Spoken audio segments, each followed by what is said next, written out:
माँ खम्बेश्वरी मंदिर कल्याण मंडप ठारे आसिका जर्नालीस्ट एसोसिएशन पक्षरु जातीय सांबादिक दिवस और आलोचना चक्र अनुष्ठित। गंजाम जिला आसिका सहर माँ खम्बेश्वरी कल्याण मंडप ठारे आसिका जर्नालीस्ट एसोसिएशन पक्षरु जातीय सांबादिक दिवस अवसर में आलोचना चक्र अनुष्ठित हो जाइछि। वरिष्ठ सांबादिक क्षीरचंद्र बेहेरा संयोजन में आयोजित कार्यक्रम में आसिका सांसद अनिता शुभदस्तिनी मुख्य अतिथि भाव जोगदेइथिला बेले मुख्य वक्ता भाव आसिका तहसीलदार सुश्री संगीता सेन, सम्मानित अतिथि भाव ब्रह्मपुर यूनिवर्सिटी अवसरप्राप्त लिंग्विस्टिक्स प्रोफेसर अजय कुमार पंडा, वरिष्ठ समाजसेवी मनोरंजन पंडा, वरिष्ठ आईनजीवी दिलीप कुमार पाणिग्राही, मानव सेवा समिति सभापति गणेश रथ, वरिष्ठ सांबादिक प्रशांत भट्ट, गंगाधर शतपथी प्रमुख जोग देइथिले। जातीय स्तर में आंचलिक सांबादिकों भूमिका और चैलेंज विषयवस्तु पर आलोचना चक्र अनुष्ठित होता।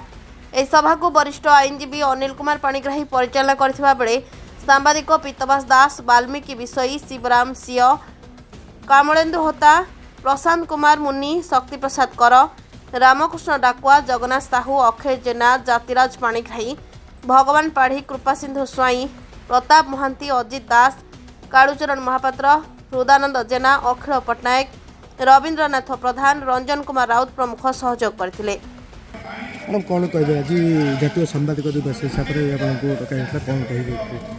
देखो 16 नवेम्बर जातीय सांबादिक दिवस। सांबादिक होती माने आम जदि निहाती भाव में कहवा ये समाजर चतुर्थ स्तंभ तेणु निश्चिंत भाव में समाज को सुस्थ सुरक्षित भाव में गठन कर विकसित भाव में गठन कर सांबादिक मानकर जो भूमिका रत्यंत गुरुत्वपूर्ण।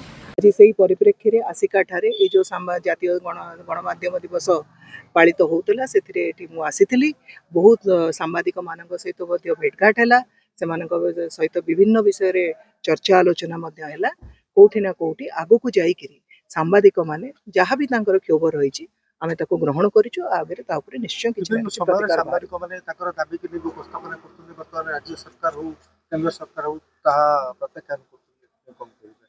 देखो प्रत्याख्यान करानी जितेबाला गत दिन मानक भितर बहुत फरक आप देखिए।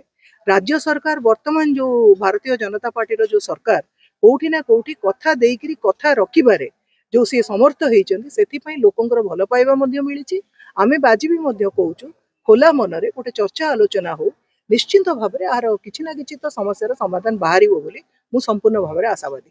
विभिन्न समय विधानसभा मंतव्य रखी जिला आस्का क्षेत्र विभिन्न समय प्रस्ताव रखी सांबादिक जो असुविधा रोचे सरकार को राज्य सरकार को देते विभिन्न समय समस्या रही केन्द्र यहाँ उपस्थापन कर देखो प्रथमे तो मो राज्य जदि मो सांबादिक मानकर किसी भी समस्या रही राज्य सरकार सहित चर्चा आलोचना हो मो राज्य सरकार सहित चर्चा आलोचना है निश्चिंत भाव में समाधान बाहर बोली मुझे तेणु जदि दरकार हम जातीय स्तर में आपण मान समस्या लेबारे कौन मोर आपत्ति नहीं। जनप्रतिनिधि हिसाब से अंचल समस्या पार्लियामेंट रे नहीं कहवा है मो दायित्व आपण मैंने से पठे मो दायित्व को लेकिन पूरा सचेतन। Bureau report Harshika media.